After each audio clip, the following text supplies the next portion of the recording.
નમસ્કાર, જય ભારત। જે ધંધુકાની ચર્ચા અત્યારે આખા ગુજરાતભરમાં જે થઈ રહી છે તેની આજે વાત કરવી છે, કારણ કે અમદાવાદના એસપી કે જે આખા જિલ્લાની અમદાવાદ જિલ્લાના પોલીસની કમાન સંભાળે છે તેવા એસપી ઓમપ્રકાશ જાટ અત્યારે મળ્યા હતા ધર્મેશ ગમારાના પરિવારને, અને તેના કારણે તેના પરિવારની શું માંગણી છે તે આજે આપણને જાણવા મળી છે। એક તરફ જ્યારે આ યુવકનું જે રીતે જીવ લેવામાં આવ્યો, જે રીતે આખી ઘટના બની તેના કારણે ધંધુકા આખું ભડકે બળી રહ્યું હતું, અને પોલીસે આ આખી જે કાર્યવાહી છે તેમાં ખૂબ સૂઝબૂઝપૂર્વક અને જે સંવેદનશીલતાથી કામ કર્યું છે તેને લઈને અત્યારે ચર્ચા થઈ રહી છે, આ માહિતીઓ આવી રહી છે। અને તેવામાં આજે સવારે અમદાવાદના એસપી જે છે, અમદાવાદ જિલ્લાના એસપી, તેઓ પહોંચ્યા હતા ધંધુકા શહેરમાં, અને ધંધુકા શહેરમાં તે ધર્મેશ ગમારાના પરિવારને મળ્યા છે। એ જ પરિવાર જેણે પોતાનો દીકરો ગુમાવ્યો હતો, ને સાવ નજીવી બાબત, એવી નજીવી બાબત કે ગાડી ઓવરટેક કરવા બાબતે તેનો એક યુવક સાથે ઝઘડા થાય છે, લડાઈ થાય છે।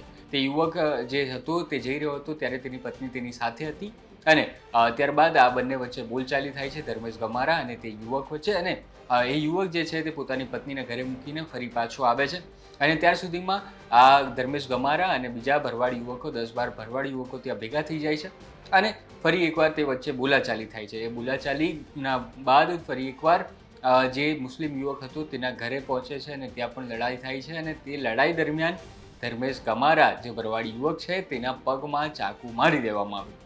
સવાલ એ થાય કે ચાકુ લઈને ફરતું કોણ હતું, પણ જેણે ચાકુ માર્યું અને એની સાથે બીજો એક આરોપી છે, તેવા બંને આરોપી એટલે કે રિઝવાન અને સમીરા, બે આરોપીને અમદાવાદ પોલીસે પકડી લીધા છે, અને આખો ઘટનાક્રમ અત્યાર સુધીમાં બન્યો હતો। અને ત્યારબાદ આ જે રીતે ફરી એકવાર આવું થયું છે, એટલે થોડા સમય પહેલાં, 4 વર્ષ પહેલાં કિશન ભરવાડના નામના યુવક સાથે આવું થયું, અને ત્યારબાદ આ ધર્મેશ ગમારા આવી જે રીતે એક ભોગ બન્યો છે, મુસ્લિમ યુવકે તેનો જીવ લઈ લીધો છે, તેના કારણે આખી ઘટના અત્યારે ખૂબ ચર્ચામાં છે।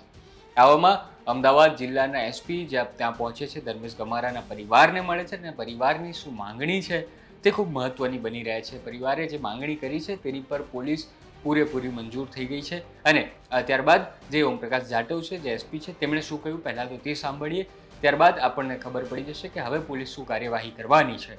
पीड़ित परिवार से मैं मिला हूँ और वो पुलिस की कामगिरी से पूर्णतः संतुष्ट है और साथ ही साथ उनकी एक मांगनी थी कि स्पेशल पब्लिक प्रोसिक्यूटर अपॉइंट किया जाए और ये जो इसकी तपास है वो तपास बहुत डिटेल में की जाए।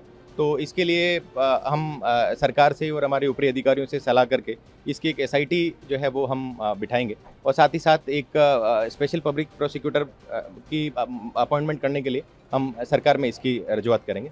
और इसके साथ साथ इस पूरे एरिया में आप देख सकते हैं कि सभी दुकानें रूटीन में खुली है और पूर्णतया शांतिपूर्ण माहौल है। और इनफैक्ट जो घटना थी कल की वो एक सामान्य घटना थी जिसमें कभी ऐसा नहीं हुआ कि दो ग्रुप आपने सामने आए हो और उसके बाद कोई पत्थर मारा हुआ हो, ऐसा बिल्कुल नहीं हुआ है। दो लोगों की बाइक टकराई थी और बाइक टकराने के बाद इनका जो झगड़ा हुआ था उस झगड़े में एक जने के पास में छरी थी और उसके कारण से उसके पैर पे जो है ये चोट पहुंची थी और उसके कारण से ब्लीडिंग हुई और उसके कारण से डेथ हुई थी। और दूसरी साइड में एक फ्रैक्चर है। ये पूरी घटना के बाद में जिस तरीके से आगे वालों के साथ हमारी मीटिंग हुई, उनकी जो मांगनी थी, जो रजूआत थी, उन सभी विषयों पे हमने काम किया और पुलिस की कामगिरी से उनका परिवार और उनके समाज के सभी आगेवान पूर्णतः संतुष्ट हैं।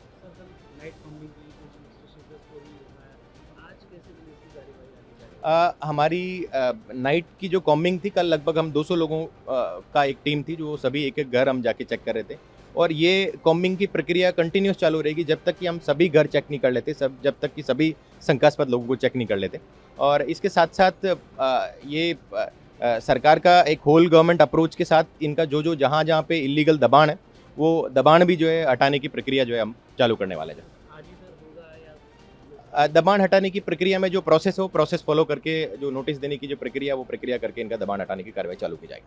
તો તમે જાણી જ ગયા હશો કે પરિવારની શું માંગણી હતી। પરિવારની માંગણી હતી કે એક તો આ જે કોર્ટ આખો કેસમાં ચાલે છે તેમાં સ્પેશિયલ વકીલ મૂકવામાં આવે, અને તે તેમણે સ્વીકાર કર્યું। સાથે સાથે એમણે એવું પણ કહ્યું કે એસઆઈટી પણ બનાવવામાં આવશે। આ ખૂબ મહત્ત્વની બાબત છે કે હવે જો આ વાત આખી સાચી હોય તો સરકાર અને બીજા જે પોલીસ અધિકારીઓ છે, પોલીસ અધિકારી તેમની સાથે ચર્ચા કરશે ને કે એસઆઈટી બનાવવામાં આવશે, જે આખી ઘટના છે તેની નિષ્પક્ષપૂર્ણ જાંચ કરશે અને ખૂબ ડિટેલમાં જાંચ કરશે।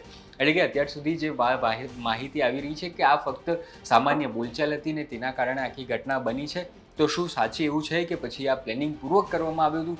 કોઈ કાવતરું છે કે 4 વર્ષથી અત્યાર સુધીમાં જે આવી ઘટનાઓ બની છે, 5થી વધારે ભરવાડ યુવકોને આવી રીતે જીવ લેવામાં આવ્યા છે, તે તમામની આ એસઆઈટી રચના કરવાની હોય તેવી અત્યારે શક્યતાઓ દેખાઈ રહી છે.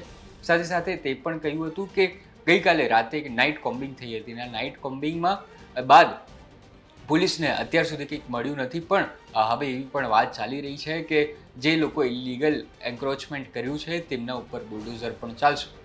તો આ હતી અત્યાર સુધીની માહિતી, જેમાં પરિવારની જે માંગણી હતી કે તમે એસઆઈટીની રચના કરો, અમને એક સ્પેશિયલ વકીલ આપવામાં આવે, તો તે તમામ જે માંગણી છે તે તેમણે કાનૂની રાહે સ્વીકારી લીધી છે. પણ હવે જો સમાજની વાત કરીને લોકોના અંદર આક્રોશ એવો છે કે તેઓ કહી રહ્યા છે કે આ બંને યુવકને અમને સોંપી દો અથવા તો તેમને ફાંસીની સજા કરવામાં આવે, ત્યાર સુધીની લોકોની માંગણી છે.